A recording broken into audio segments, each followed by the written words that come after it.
Forest fans, it's me, Pete. I'm here to give you a deck list run through, and this time it's Fire Slayers. Fire Slayers. I'm not really sure what I'm doing with Fire Slayers. I've never played a match with Fire Slayers. I played against Robin's Fire Slayers. I've never played with my own. I haven't even stuck them together yet, so I better get a move on that one. But anyway, I think with my Fire Slayers, I'm going to go fairly in your face. Although I have got some objectives in this deck, because I think that I'm going to be going after objectives to get powered up anyway. I might as well get some glory at the same time, because I feel that if you don't do something like that with your Fire Slayers, you're going to have to start choosing, do I want to inspire my guys, or do I want to get some glory? And if you can do both at the same time, then it's a no-brainer.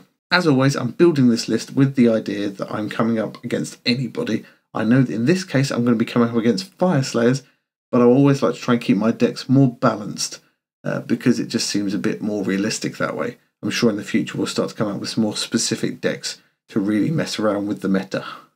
So let's start, and I'm going to start with my objectives as usual, and the first one is Ferocious Charge. Score immediately if a friendly fire kills somebody when they charge them. Nice and simple. That's going to be a Tefka or Fjul Grimnir situation going on there once they're inspired, and that's an extra glory on top. Next one is Scion of Grimnir. Score immediately if your leader takes an enemy fighter out of action. If I can get that and Ferocious Charge and get Fjul Grimnir to splatter somebody all over the landscape, then that'll be even better. Next card is Unstoppable Advance. Score in an end phase, any end phase, if all your surviving fighters are in enemy territory. So that's a bit better than the generic one, which is third end phase only. I can get this at any point as long as I can get their stunty legs over into the other half, which is what I'm going to be doing because that's where all my targets are going to be. Next one is Crushing Force.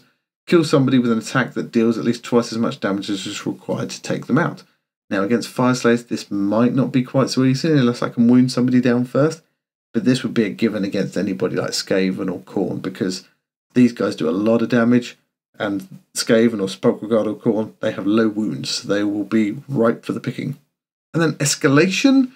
Play 3 upgrades. Well, hopefully I'm going to grab a load of glory so I can play loads of upgrades, and then I'll get some more glory for doing that.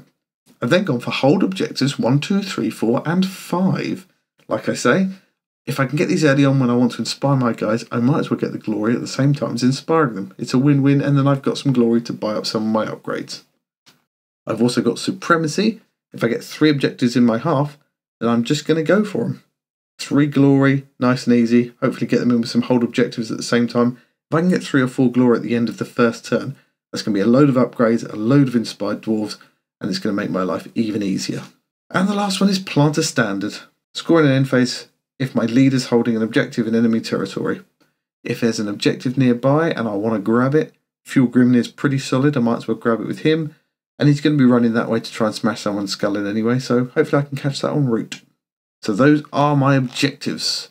Moving on to my upgrades as usual. The first one I have is Activated Runes. Each time the fighter makes an attack, I can re-roll a dice. It's really handy, especially for Fjul, who only rolls 2 dice, so that's going to be almost definitely going on him. I've then got Grimnir's Fortitude and Grimnir's Speed. Fortitude for +1 defense, because they only have 1 dice in defense. They are a little brittle in that respect, and that +1 defense will really help them. And Grimnir's Speed, +2 movement on him, makes him much faster, increases his threat range considerably. Then I've Cursed Artifact. Take a wound off him, but if he's inspired, Grimnir has 5 wounds then, and it gives another +1 defense. He'll be rolling 3 defense dice, well worth it.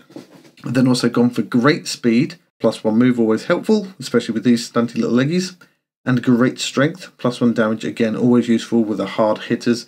Or maybe I'll put that on one of the weaker guys to really up the general level of damage across the warband.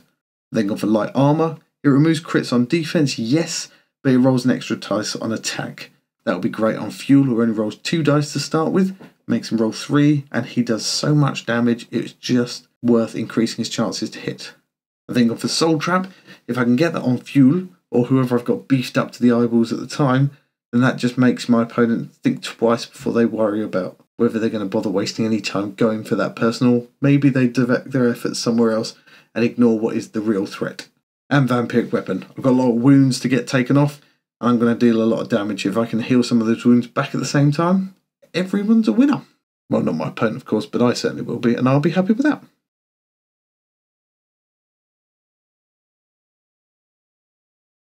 And then on to my ploys, the things that are going to help me win the objectives to get the glory to spend on the upgrades. First card I've gone for here is Indomitable. First time a friendly fighter suffers damage in the next activation, they only take 1 damage. This is the kind of card you keep hold of for when your opponent absolutely rages up one of their guys, ready to charge and smash you to pieces, and then you go, yeah, that was pretty impressive, but I only took 1 damage, thanks, okay, bye. Next one is Living Wall. I'm not 100% sold on this one yet, but I like the idea of being able to move my guys up and keeping them bunched together and protecting each other. I can move 2 guys 1 hex, and they must remain adjacent to each other at the end. So, yeah, we'll see how that one goes.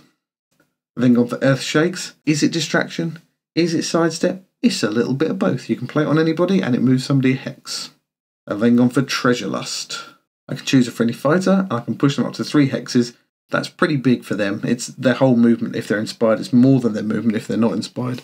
And it's a free extra move. That's a winner in my book. They do have to be holding an objective at the end of it, but I'm going to be going after objectives anyway. I'm a dwarf. Duel of Wits in my deck. Now, normally I only take this card if I'm going for a 22-card deck. And this is a 20-card deck, but I like Duel of Wits. I like having all the extra, a fistful of cards, and I like having Duel of Wits to give me that extra chance. I think of Earthquake. I'm going after objectives. If my opponent's going after objectives, Earthquake will be useful in multiple ways. Then gone for the Ready for Action Spores of Battle combo. Either I can upgrade someone and then attack twice, or move twice, or, move 2 different people even. All depends on how things are going in the battle. But it's a really good combination. It gives you a lot of flexibility to suddenly turn the tide with a couple of well-placed attacks. I've then gone for Tantalizing Prize. No coincidence that this card has a dwarf on it. The first friendly fighter to make a move action can move up to 2 extra hexes as long as they end on an objective. Well, if my opponent's left an objective near my half that is unattended and I've got that, I can sprint across and that'll help me close the ground a lot quicker and leave me on an objective to get inspired. And the last one is Time Trap. I'm still not 100% sure with Time Trap. The ability to do 2 attacks in a row could be very, very useful, or even 2 charges in a row. If I can get Tefk and Fjul inspired, and then I can sprint across and double team one of his guys, or take out 2 of his guys, even 1 each, that could really leave a hole in my opponent's defences that they're just not going to recover from. At the same time, it is double-edged, and it does mean my opponent gets 2 goes next, so he can then recover from it. I don't know about Time Trap. I think it might be a winner. I might be completely wrong. I know some people swear by it, and to start with, I thought it was the best thing since sliced bread when it first came out. But these days, I'm not so sure. But we'll see. I've put it in for now, and we'll see how it mixes things up. So that is my list. I've not played the short, furry, naked men ever before. I've played against them a lot, and I think I know what I'm doing with them. If I can actually identify which one's which, I'll be okay. I've got to remember the names. There's obviously Angry, Stumpy, Hairy, and Sweaty. I think that's their names.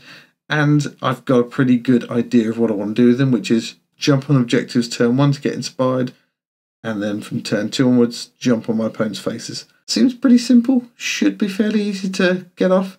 If I can get Supremacy turn 1, I'll be on to a winner, frankly. I've just got to make sure I keep those objectives in mind and try and not lose my head.